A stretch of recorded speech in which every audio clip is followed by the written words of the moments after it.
diterima oleh wakil wali kotanya. Kalau di Amsterdam itu wali kotanya dipilih DPRD, wakil wali kotanya dipilih rakyat. Jadi beda cara si demokrasinya. Wakil wali kota aya 5. Jadi orang mah sudah milih asisten benernya asisten. Nah, saya sudah menyampaikan rombongannya mau datang akhir bulan. Mereka saya minta satu urusan air dan banjir yang nanti kita bahas terkait situasi tanah air. Kedua, kerjasama Smart City. Ini mungkin Pak Aos nanti bisa siapkan follow up terkait rencana kita. Terus mereka itu punya teknologi sampah yang canggih, jika trotoarnya terbuat dari sampah gitu, si paving block.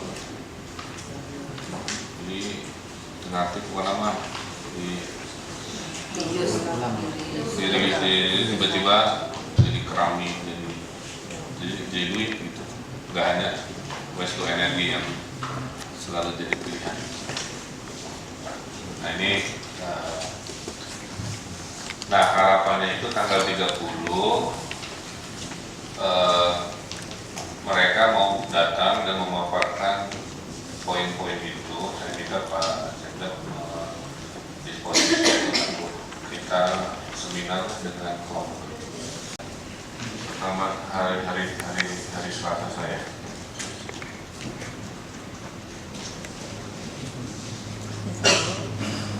Nah ini fotonya kurang lebih.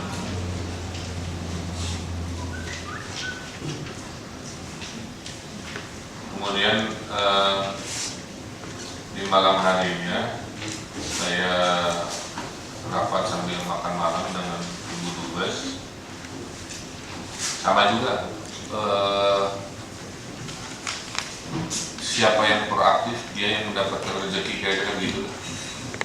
Jadi makanya saya bilang ke semua dinasnya, tolong di mapping mimpi-mimpi yang bisa oleh APBD dan mana-mana yang nggak bisa. Nah, mimpinya jangan mati, mimpinya saya carikan opsi-opsi dana non budgeter. Nah kalau boleh saya minta seminggu lah ya, sebelum tanggal 30 semua dinas menyampaikan program-program apa yang kira-kira butuh dana tapi nggak mungkin dianggarkan di APBD terbatas. Contohnya banyak, ada beasiswa sekolah. Jadi kalau PNS nih Bu Evi ya, sekolah kan itu banyak sekali, ratusan jatahnya. Ditolong dan mungkin juga dalam rangka peningkatan kualitas SDM Pemkot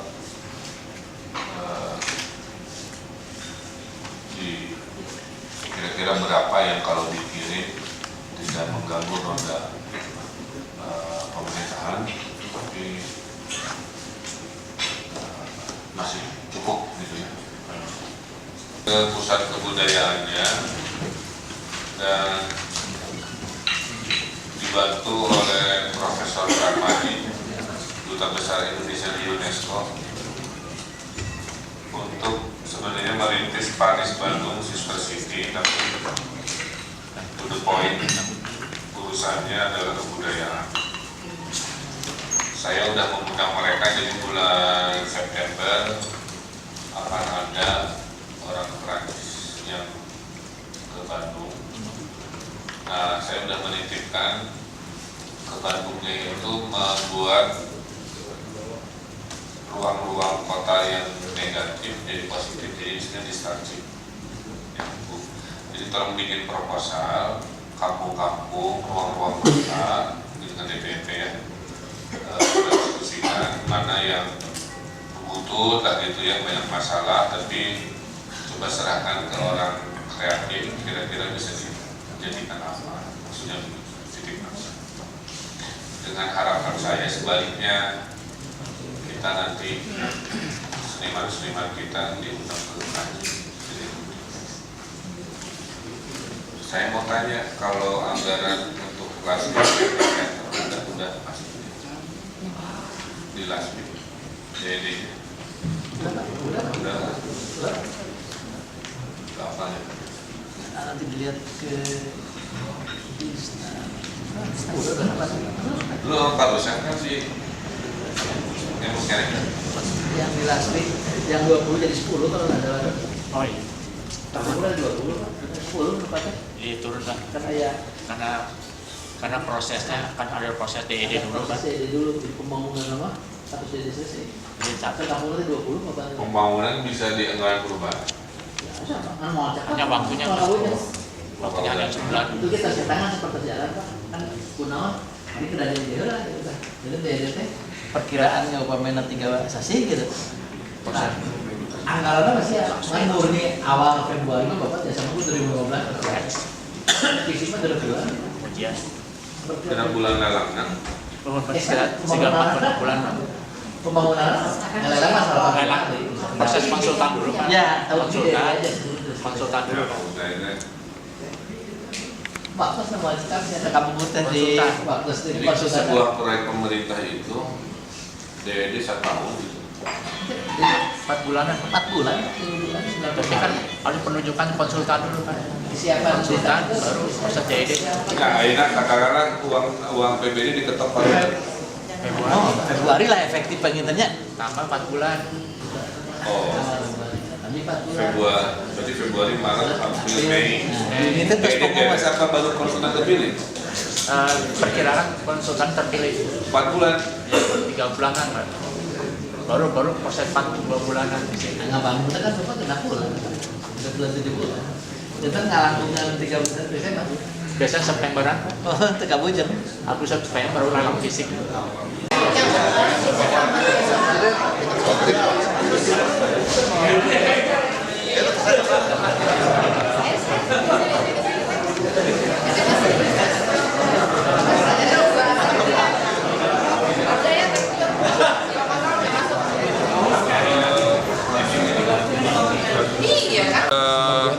Ya kayak gini. Jadi selama seminggu saya rapat kerja dengan 11 lembaga. Pada dasarnya yang utama misinya itu mengejar dana-dana CSR perusahaan dunia gitu. Jadi ada 11 ya, tapi yang utama aja ya. Yang utama itu tanda tangan MOU hibah sudah dilakukan. Nilainya sedang dikoordinasikan dari 5 sampai 10 juta euro itu untuk urusan air di Kota Bandung yang akan di follow up nanti bulan Maret timnya ke sini. Itu dari negara mana Pak? Itu dari bisnis to bisnis, dari perusahaan air namanya Viten Evides. FITEN-EVIDS. Jadi di Belanda itu PDAM-nya terlalu untung, sehingga oleh pemerintahnya keuntungannya nggak boleh terlalu besar, sisanya dijadikan hibah ke negara-negara sahabatnya. Itu yang kemarin tanda tangan di situ. Kemudian kita akan meng-hire konsultan internasional namanya PwC, PricewaterhouseCoopers.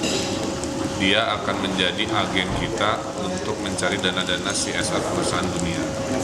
Nah, perusahaan-perusahaan dunia itu punya CSR yang juga sama, tidak terkoordinasikan. Jadi Bandung satu-satunya kota yang akan meng-hire perusahaan itu secara internasional, membukakan pintu seperti yang dilakukan oleh Viten Evides ini, kemudian dana dari government juga.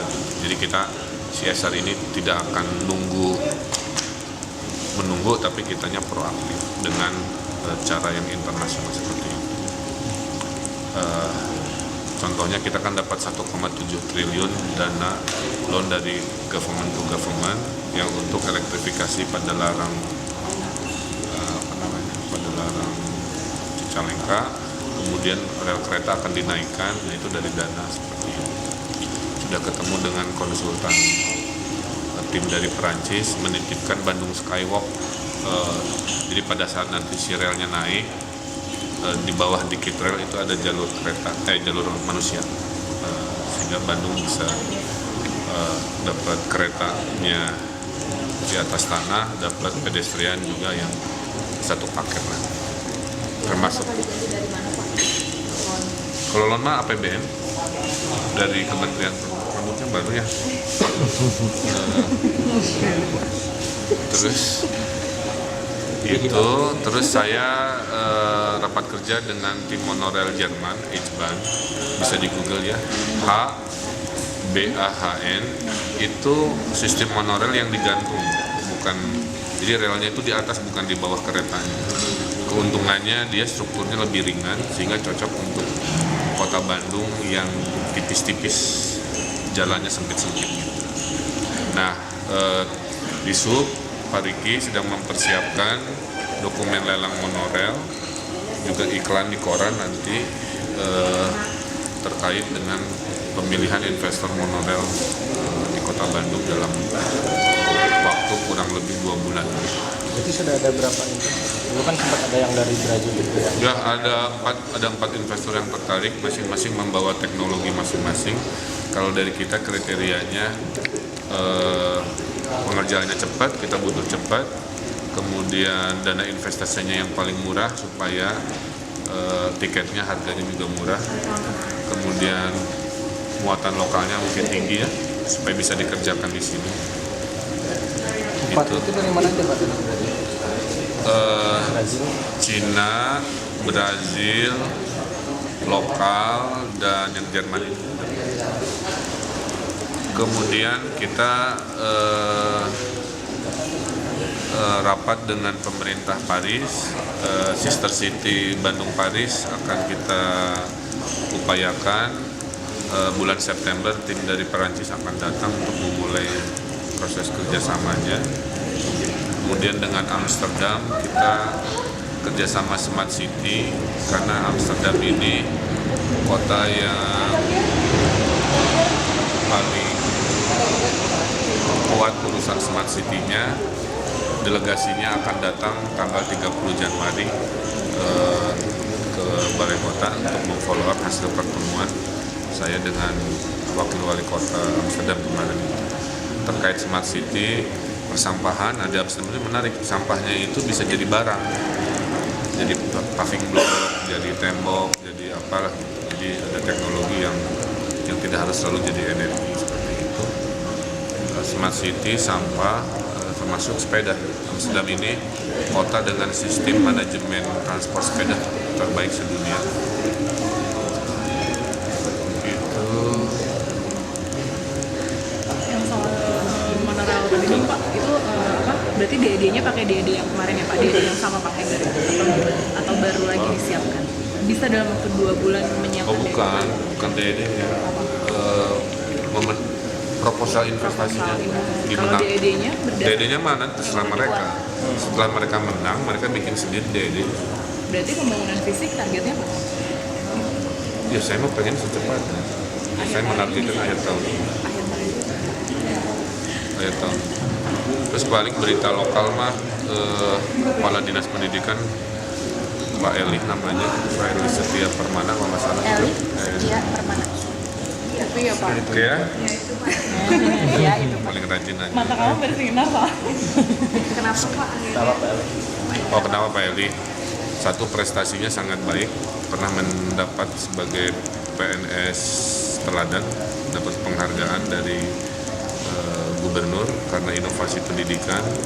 Kemudian bidang pendidikannya luar sekolah, jadi ada visi dari kita, pendidikan itu untuk semua, inklusif.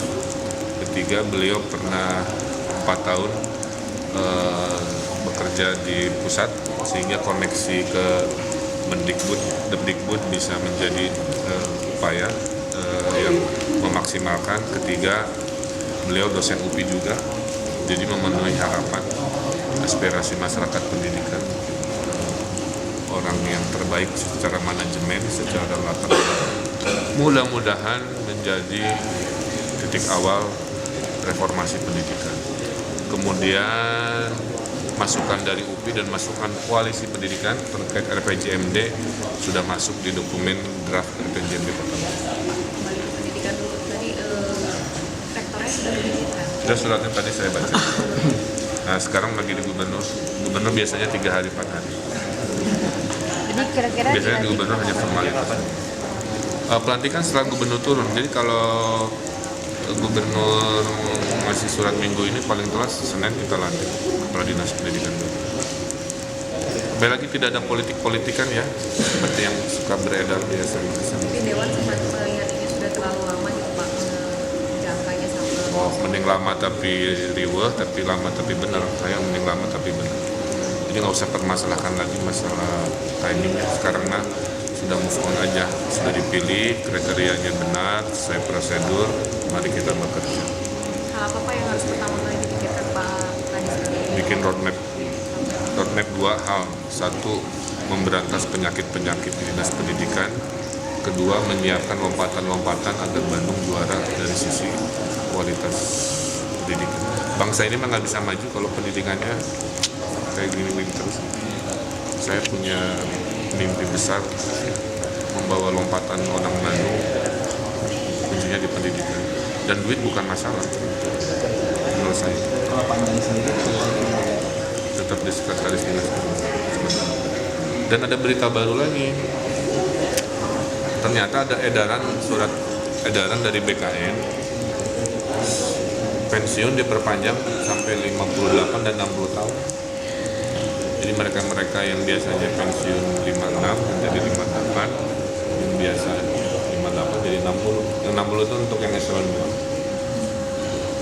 Jadi artinya mutasi rotasinya tidak yang bilang tidak secepat yang bisa dilakukan. Karena kalau dulu kan ada rombongan pensiun langsung satu gerbong rotasi. Tapi Pak Eli tetap seperti yang Pak bilang kalau tidak perform tetap ada kemungkinan. Nah hanya Pak Eli, ini jangan salah kira ya, jangan dibilang kalau udah diangkat kepala dinas terus akan selamanya, nggak ada. Saya waktu politik saya kan cuma 5 tahun, jadi saya butuh orang-orang yang bekerja dan mengikuti arahan. Yang tidak perform jangan salah, tahun ini saya ganti juga kalau memang target-target tidak terkejar. Untuk edisi baru evaluasi berapa bulan Pak? Target 3 bulan? Saya 6 bulan. 6 bulan. 6 bulan bagi saya cukup. semua kadis baru ya Pak? Merencana, mengeksekusi, mengevaluasi. Oke ya? Soalnya malam Pak, jam operasi udah ada ketetapan jam 6 pembatas. Ya, sudah komunikasi dengan kepolisian. Masih saya coba upayakan kalau dari kami pada dasarnya kalau bisa tidak jam 12, tapi juga tidak tetap seperti dulu karena pertimbangan situasi dan sifatnya sementara. Pak Ketua Dewan sempat menyampaikan aspirasi mungkin sekitar jam 1 lah di tengah-tengah tapi ini belum jadi keputusan ya, masih dalam tahap diskusi mengarah pada upayakan agar mundur 1 jam. 1 jam berarti di jam 2 ya Pak? Di jam Soalnya kan di Perda itu jam 3. Betul, di perdanya jam 1. Ini kan ada situasi darurat di mana ada pertimbangan dari kepolisian. Akan dicoba dulu untuk sementara atau ini langsung kemana? Enggak, semua ini sementara. Pada akhirnya tetap akan kembali ke Perda. Jadi situasi ini situasi sementara mohon disampaikan. Berapa lama? Saya nunggu Pak Ketua Dewan dulu. Jadi nggak mungkin nggak akan revisi perda ya Pak? Kalau dirasa setelah hasil evaluasi ini ternyata memang begitu yang paling ideal, kenapa sih? Kan Perda diciptakan janjian.